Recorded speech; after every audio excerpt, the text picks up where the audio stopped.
You've acquired or you're acquiring a new tight end prop for next season. What will Tomas Francis bring to the table?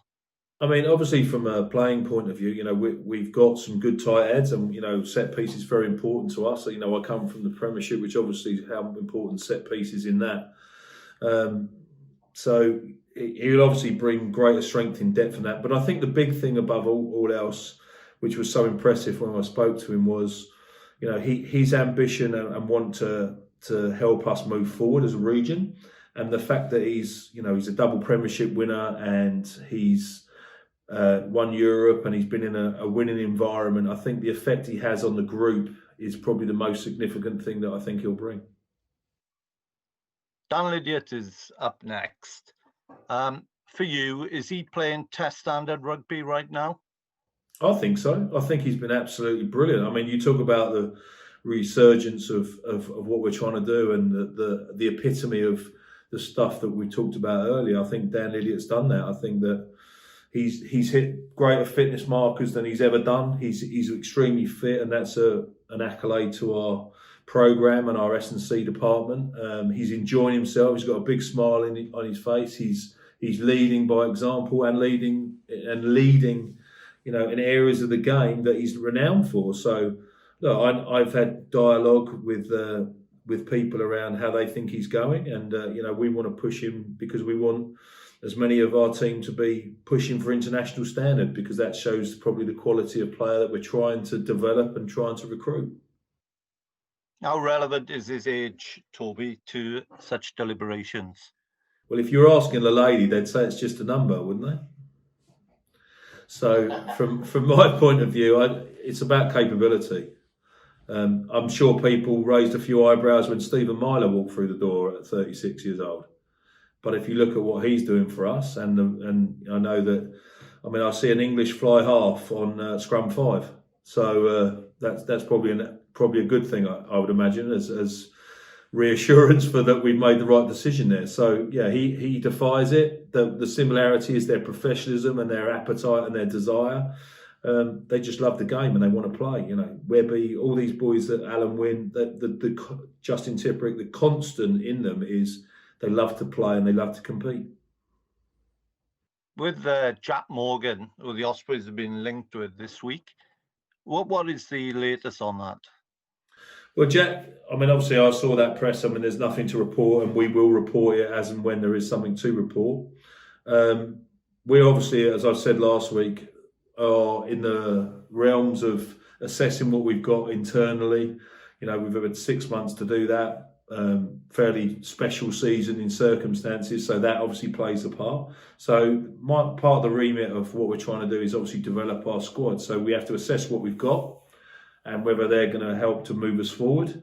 And if not, as you saw, we talk about Tom Francis, greater strength in depth or greater capability across the piece, competition for places, drives people forward. So, yeah, we're assessing that. Obviously, we know Jack's a quality player.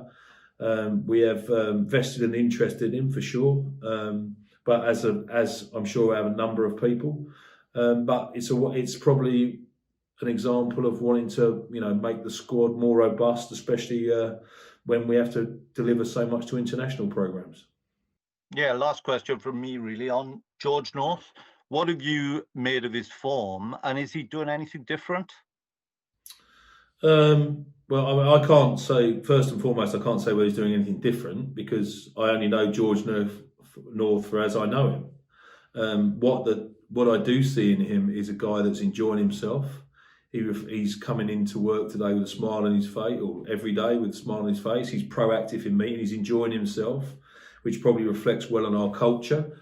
And, he's wanting to contribute, not just to his role, but on moving the team forward. So I think if you've got a player that's confident, backed, looked after in the right ways and challenged in the right ways, you get performances, international performances from him. And the one thing I would say about George is every week in the last, certainly the last block of games, he's delivered an international standard performance.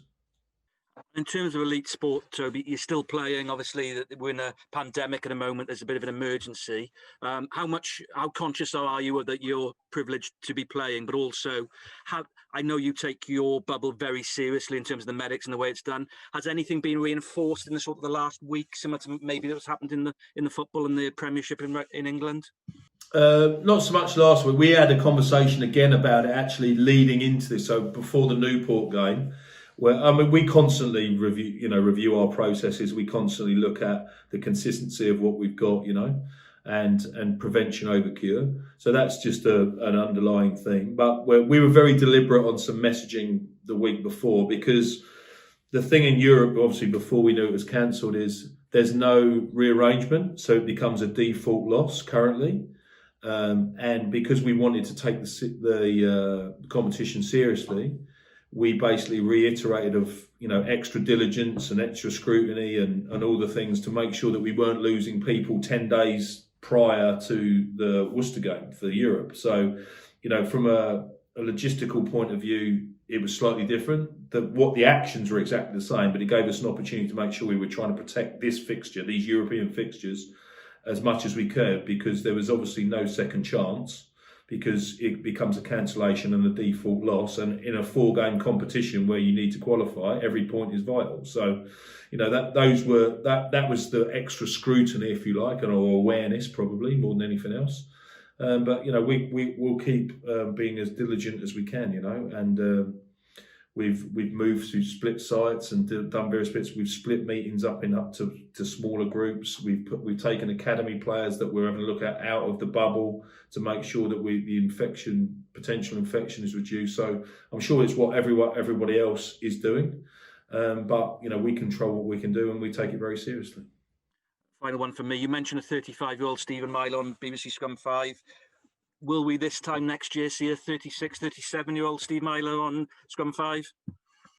I'd like to think so. I think he's done enough to have those conversations. We're having conversations with him. He's been, the team predominantly is the same. And he's been, a person that's been literally the quarterback of improvements at the Ospreys. So from that point of view, it certainly warrants a conversation, which is going on now. And if we can firm that up, that'd be awesome. And it's got to be right for Steve too. So our intent will be certainly to try and keep him around. Yeah. And Alan Wynne still recovering well, He's sprinting outside as we speak. No, he's not. No, he's running around. Yeah, he's in really good fettle. He's coming along very nicely. Thank you. Hi Toby, it's Alex here. Before you arrived, the Ospreys had a couple of tough years, but it seems like there's a real feel-good factor. I mean, could you just assess how happy you are with the job that you've done so far, because it seems to be going the right way on the outside, anyway? I think for the first thing, this is a pretty tough year, if I'm honest, for me as well and for us as well. So, because it's got different constraints. But I won't judge what's gone on before me in relation to the rights and wrongs of it. The facts are the facts. I was tasked to drag Ospreys back onto an even keel and see where that takes us from there. And the outcomes that you're seeing, the mood state in the camp, I know there's been reference from former players in press around what they're seeing and what it looks like around the softer stuff. So, yeah, that bodes well. And, we're trying to create a culture, environment of engagement and enjoyment and competitiveness and clarity and all those things that you say. And the boys have responded. They should take the credit. The credit is they've embraced it. They've taken on our ideas. As I said, from an actual performance point of view, I don't think we're even scratching the surface. I think we've got so much growing to do. The consistency in output and effort and understanding and a want to be competitive with each other every day, will only push us forward. And then the challenge for us is developing a greater capability from that through how we want to play, to the youngsters that we put out and develop, and also the people we recruit in. So it sounds a pretty basic formula, but actually it takes a lot of work and effort from a lot of people on both sides to get us to where we are. And as I said, we're only just scratching the surface on the pitch. I think we've made good strides off it, but like all of these things, they take a long time to build and they can erode very, very quickly. So you've got to make sure you keep the main things the main things. You have signed Tomas Francis, but you've also touched there on the difficulties that have been over the last sort of year or so. How has that impacted your sort of plans for recruitment? You know, you might not know exactly what your budget is. Has that made things difficult? Because this is the time of year when you're looking at re-signing or new deals. Yeah, of course. I mean, obviously, as I said, we're going through those processes now. The good thing from our point of view with the new ownership from Y11 and James, he's been very clear on giving us pretty clear guidelines that we can work towards. So that's made it easier. There's still always a little bit of movement in that, I'm sure you can imagine, because no one actually knows the repercussion. But he's given us a chance by understanding where we can start, if you like, or what the worst case scenario is. So that's good. That's given us, an anchor or a point in the sand we can start with. So that's been good. And then it's been around. I think the formula is pretty simple for me. Is we have to sign people that show that we're ambitious and have intent and high capability. In other words, are close to being the finished product, but also have the desire to improve us and contribute. And, talk about Tomas Francis, there's an example of that. And then you've got an opportunity that we need to fill the talent pool in that early 20s sort of bracket, the bottom of the development program, or the top of the development program, and the bottom of the performance program, with as much talent and ambition as we can. And I've made no secret about playing the youth, and you've eulogised about a lot of those boys previously, and as a result you can see how much potential they've got. So the more we get into that bracket, because that's how you grow that robustness and squad depth that everyone cherishes, every coach cherishes. So again, simple formula. The reality is much more difficult. And just lastly from me, Mark asked you about George North, but I think you said when he came back into the Ospreys from Wales that he just needs a run of games. Now that he's had that, is that was really showing, I thought, in the Dragons match? Yeah, I think that George is a handful. He got the end of some nice team tries, but what he's doing off the ball, the tough stuff, his presence in edge rucks, the nitty gritty stuff. When a person's engaged, where they do all the stuff they're renowned for, but they also deliver on the stuff they're not.